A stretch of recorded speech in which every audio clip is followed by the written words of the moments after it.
Ya, Ustadz mau bertanya masalah, ya, saya dari Sydney mau bertanya masalah penyakit hati. Nah, Uh, jadi gini, ada seumpama Ustadz ada orang yang sering menyakiti dari omongannya, dari tingkah lakunya, menyakiti hati kita.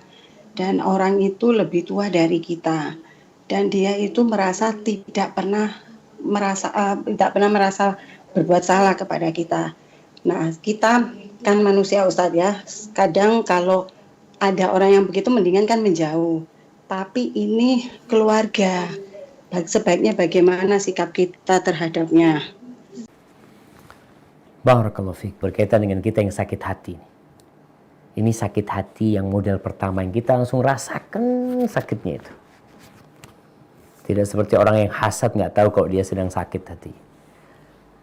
Bagaimana kita mengobatin ketika ada orang keluarga kita, kerabat kita yang menyakitin kita, tapi dia nggak ngerasa menyakitin kita.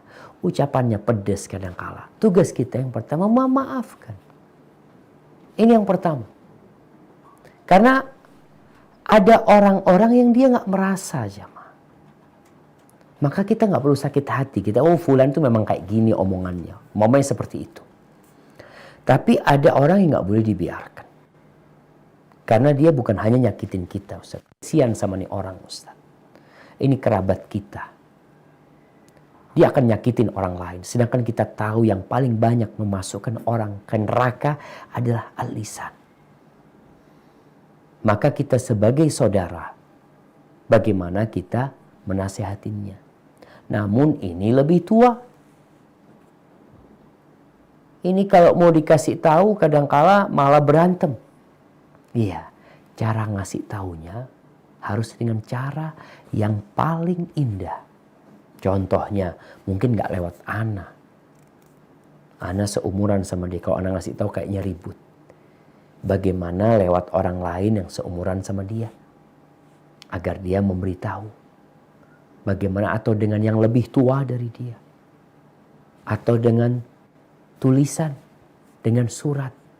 Mohon maaf ya, seperti ini kita kasih nasihat dia. Mungkin kalau ngomong nanti akan ribut. Dan biasanya kalau kita ngasih nasihat, malahan dia nggak menyapa kita, tidak menegur kita. Dan itu realitanya. Namun nggak masalah. Ketika dia tidak menegur kita, dengan harapan dia menjadi lebih baik. Dan nanti dia akan sadar. Kita tetap menjalin hubungan baik kepada dia. Dengan harapan, ya tadi. Harapannya orang itu bisa berubah menjadi lebih baik. Maka dengan cara yang sesuai dengan dia. Dengan umurnya, dengan kondisinya. Kadang-kala kita mau ngasih nasihat orang, tolong dilihat orangnya lagi sedih. Jangan kasih, dia lagi sakit hati.